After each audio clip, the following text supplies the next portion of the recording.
tahajud. Tahajud. Oke. Yang pertama salat apa? Tahajud.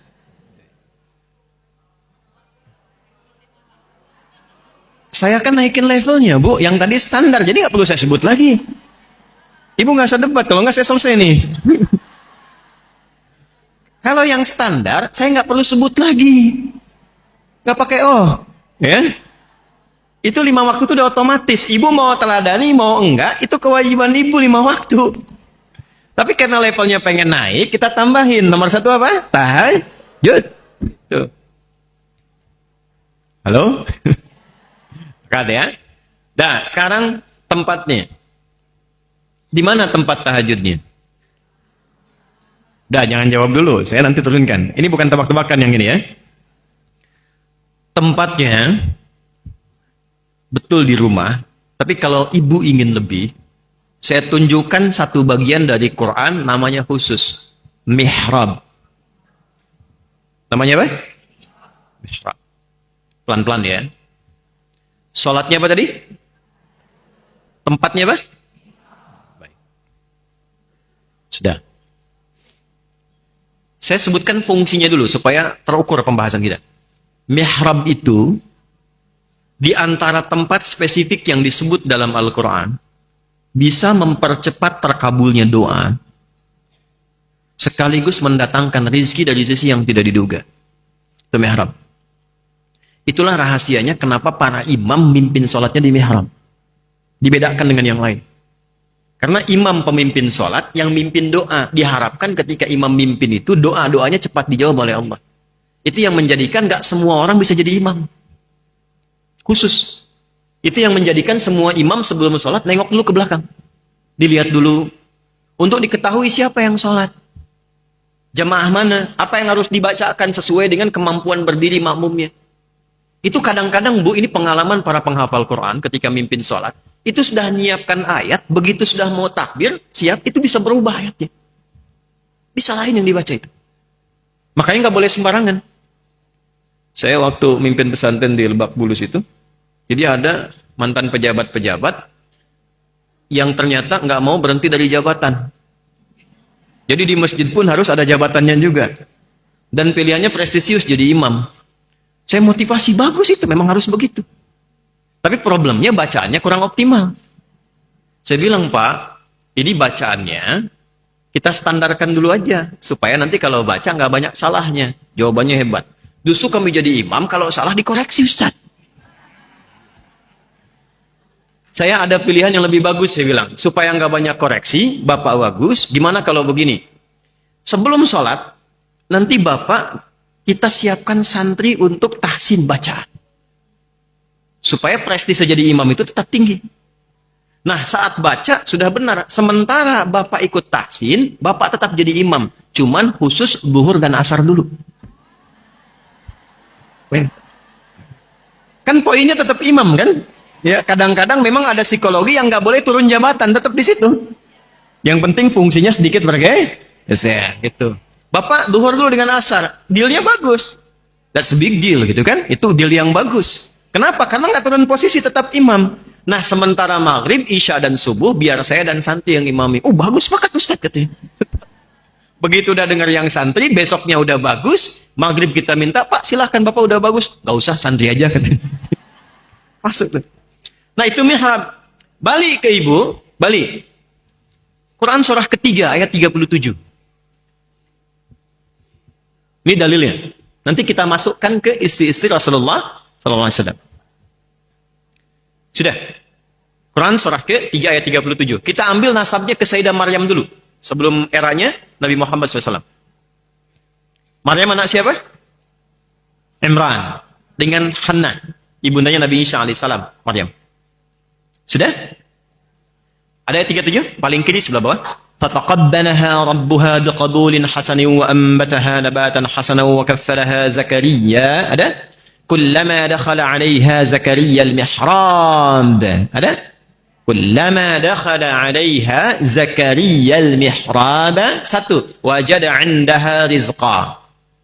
قَالَ يَا مَرْيَمُ أَنَّى لَكِ هَذَا. قَالَتْ هُوَ مِنْ عِنْدِ اللَّهِ. Innallaha yarzuqu man yasha' bighairi hisab. Itu rizkinya. Yang doanya mana? Ayat 38. Jadi Maryam disiapkan mihrab oleh orang tuanya, yang merawatnya pamannya Nabi Zakaria. Jadi Nabi Zakaria itu kerabatnya Imran, sepupunya. Nah, istrinya Nabi Zakaria itu adiknya istrinya Imran. Imran punya istri Hannah, Hannah punya adik Eliasobat. Di bahasa Latin disebut Elizabeth. Ya, Elizabeth itu Eliasobat. Nanti Zakaria ini ketika menikah dengan Eliasobat atau Elizabeth, itu diuji oleh Allah sampai sepuh, rambut memutih, fisiknya letih, belum punya keturunan. Istrinya divonis secara medis, maaf sekali, divonis menopause dan mandul. Jadi mustahil secara medis. Tapi apa yang terjadi? Nabi Zakaria itu numpang doa, numpang sholat, berdoa di mihrabnya Maryam. Di ayat 38 itu. Nanti jawabannya 39. Hunalika da'a Zakaria rabbah. Qala rabbi habli min ladunka dzurriyyatan thayyibah. Innaka sami'ud du'a. Rizkinya ayat 37, doanya 38. Bahasa kitanya begini. Ya Allah, semua mengatakan saya nggak mungkin punya keturunan. Tolong catat ini ya. Kalau ada manusia sudah mengatakan, Bu ini mustahil, ini nggak bisa. Ini susah obatnya nggak bisa nih, nggak mungkin sembuh nih, ini nggak akan terjadi begini. Itu tanda langsung dari Allah, supaya ibu langsung meminta kepada Allah, abaikan manusia, karena Allah ingin mengabulkan langsung tanpa perantara siapapun. Karena itu yang dipilih oleh Nabi Zakaria, nama Allah Al-Wahhab. Wahhab itu yang memberi tanpa batas. Karena manusia menyimpulkan ada batasan, maka minta dengan nama Allah yang tanpa batas. Bahasa kitanya, ya Allah, mereka mengatakan istriku terbatas. Aku terbatas. Maka aku meminta kepadamu yang tidak punya batas dalam pemberian. Anugerahkan keturunan darimu, ya Allah. Yang engkau tetapkan. Engkau pasti mendengar doa hamba. Dipanjatkannya di mana? Hunalika, di mihrabnya Maryam. Tahu apa yang terjadi? Lihat 39, ayat 39-nya.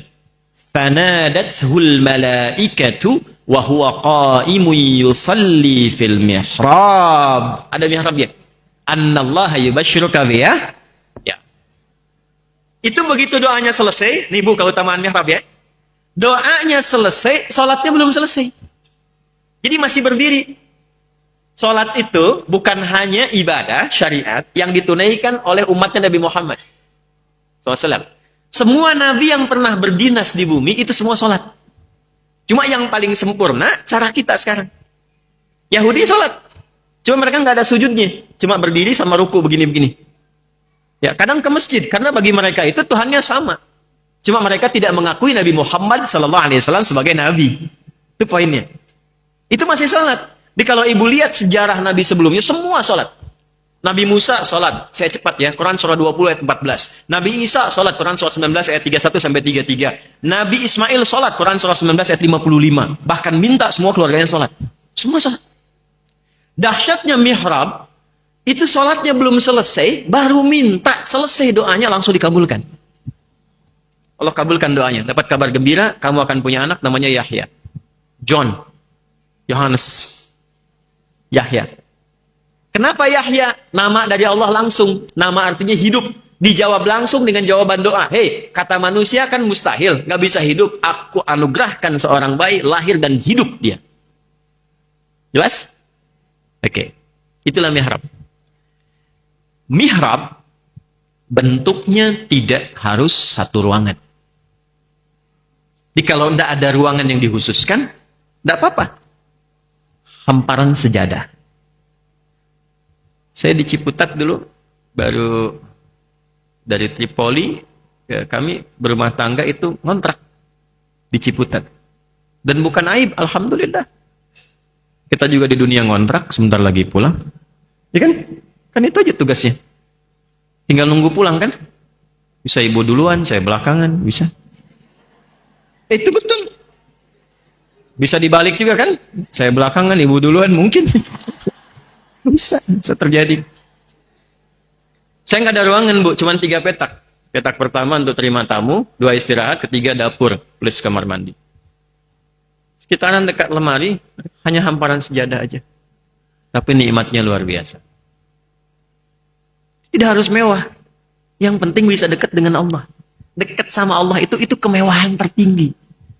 Kalau ibu sekarang berhasil dengan suami, dengan keluarga, bisa mendapatkan fasilitas yang mewah, rumah yang bagus, mobil yang gemerlap, kemudian kendaraan macam-macam, tapi nggak dekat dengan Allah, itu menurut Allah belum mewah. Kemewahan tertinggi itu ketika merasa dekat dengan Allah.